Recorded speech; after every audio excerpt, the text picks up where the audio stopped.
Hey guys, what is going on? It's your boy Clove and welcome back to another video. And today I'm just going to be talking about my experience 2 years with the Duke 390.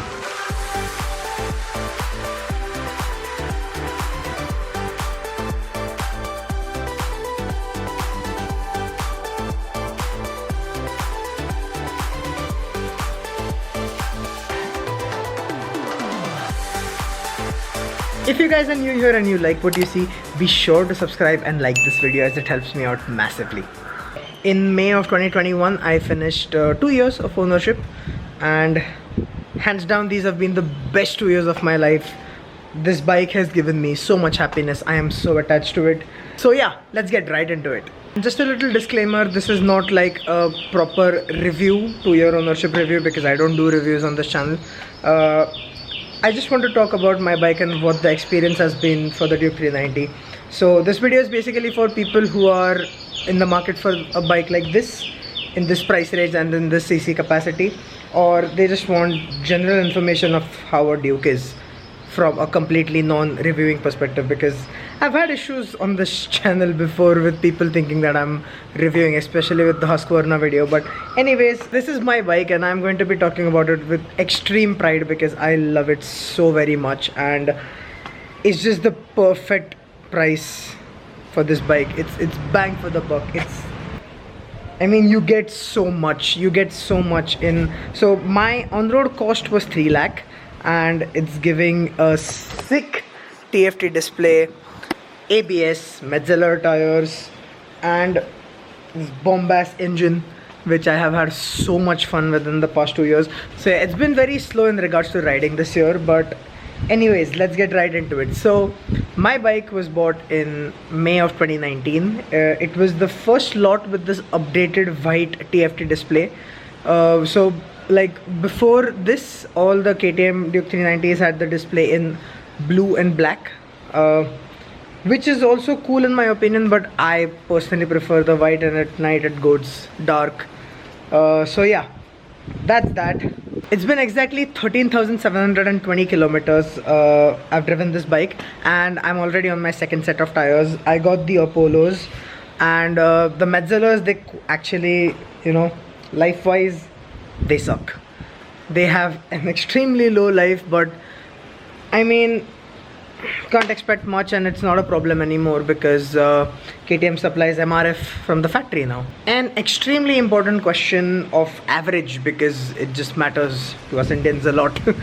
So average wise, I have been getting anywhere between 25 to 27. I think 28 is the max I've reached in like a particular span of time, whatever is displayed on the screen.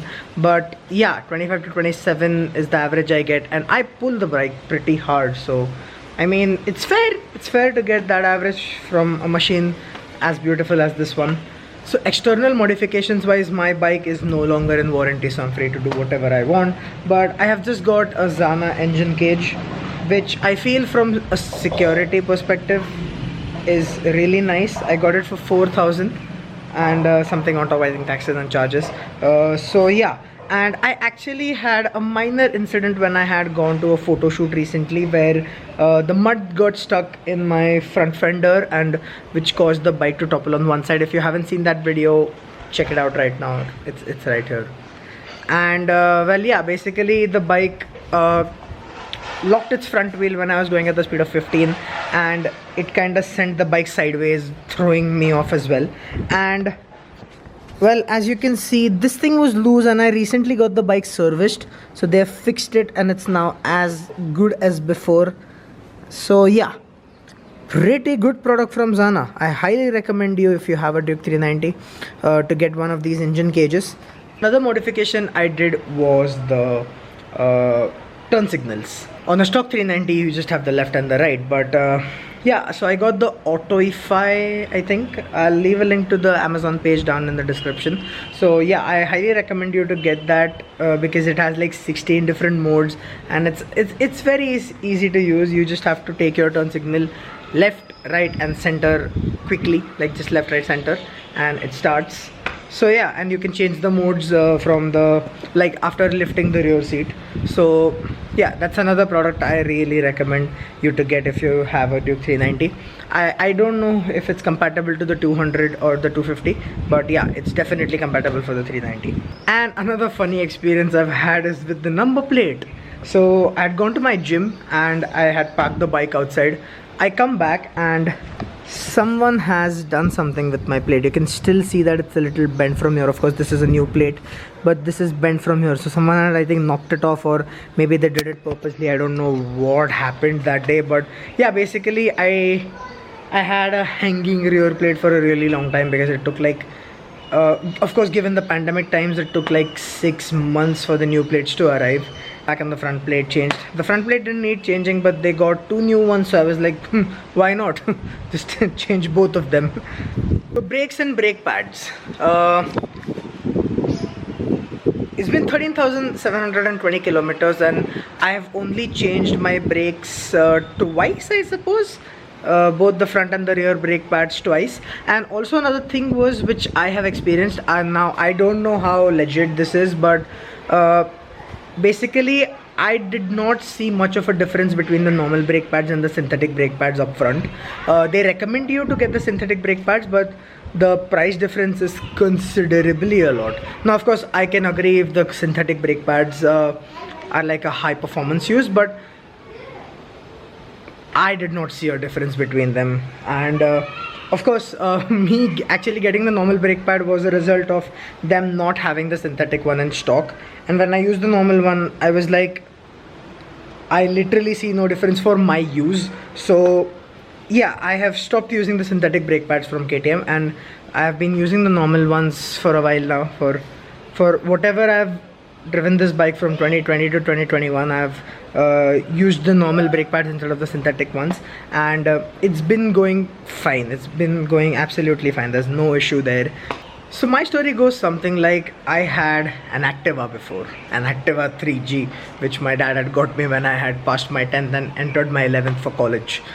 New fresh license and all of that. So I've wanted a bike ever since, but I just had to be really patient. There was a time in between where my dad had given me an offer to get the 250, but I was like as determined. I wanted the 390, so I waited a long time and I finally got the 390 in 2019.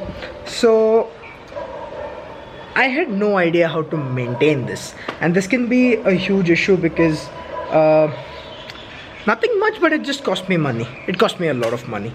So what happened was, the chain lubing is like an extremely important part of your riding maintenance.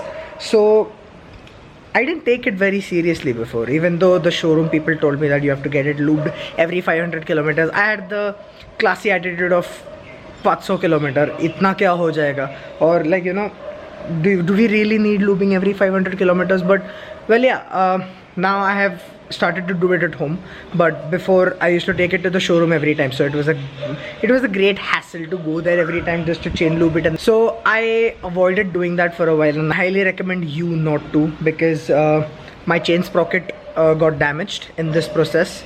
And it was just a lack of information, and from my part, of course. But yeah, if you're new to bikes, if you're someone like me, I highly recommend you to chain lube your bike with whatever the showroom recommends, because the sprocket was 3.5k, which is a lot to spend on a new bike. To be very honest, it's a lot to spend on the new bike, and I'm really lucky that my chain didn't snap or none of those things happened. Another issue I had was with the quality of the stock engine mounts which KTM provides. The black things which like bolt on here, and basically they're just the small things which you get from the factory. And actually my bike just started making random noises one day, and I got really worried as to what happened. And when I took it to the showroom, the right side engine mount, the screw had broken off inside. So because of the vibrations of the bike, the screw was rattling in its hole, but half part of the screw was inside the mount. And I was lucky enough that they could get it out with a lot of tools. But yeah, if they couldn't get it out, well, my chassis would have been screwed big time. So well, yeah, I genuinely didn't like the quality of those mounts, and that's another huge reason why I decided to go and get the engine cage. And the engine cage is basically like, it provides a lot of security for your bike in case of a crash. You know, every other part it's reasonably okay to change, but your engine is the main component, which is very, very, very expensive. So your engine is safe and secure with the engine cage. Okay, so suspension wise, I have taken this bike off-road quite a few times. 1 or 2 times I've taken it on like the edge of a waterfall in Madeghat, and recently I took it up a wet mountain, but that wasn't a good experience. But the Madeghat one was definitely a good experience. The WP suspension package, it does the job. It is so good. I mean, of course this is not an Adventure 390, but comes to take this bike on a road less traveled, it does the job. Okay, it's not a softie. It's not like just, yes, I can do all of this on the road, but it can deliver on slightly bumpy roads. And yeah, it's actually quite fun, I won't lie. It's a lot of fun. And talking about the road, the max speed I have reached on this bike is 173 kmph. Again, I did that on the Mumbai-Bangalore highway while coming back from the Madeghat. So yeah, that was a really fun trip. We went off-road, we went super fast on the highway. And actually a really crazy story from that day is the day I did 173, there was this big nail in my tire, and I have mentioned this in one of my previous videos, but yeah. Guys, please get your tires regularly checked. That is another thing. The Metzelers, they got punctured so often, it wasn't even funny. It's like, I will not consider the Metzelers reliable at all, at least from the experience I have had. Of course, you can have a better experience. So let me know how your tire experiences have been done in the comments. But yeah, I've been having a blast with these Apollos. They're really good. I recently spotted a nail, but when I went to the puncture shop and they removed it, it didn't even penetrate the tire.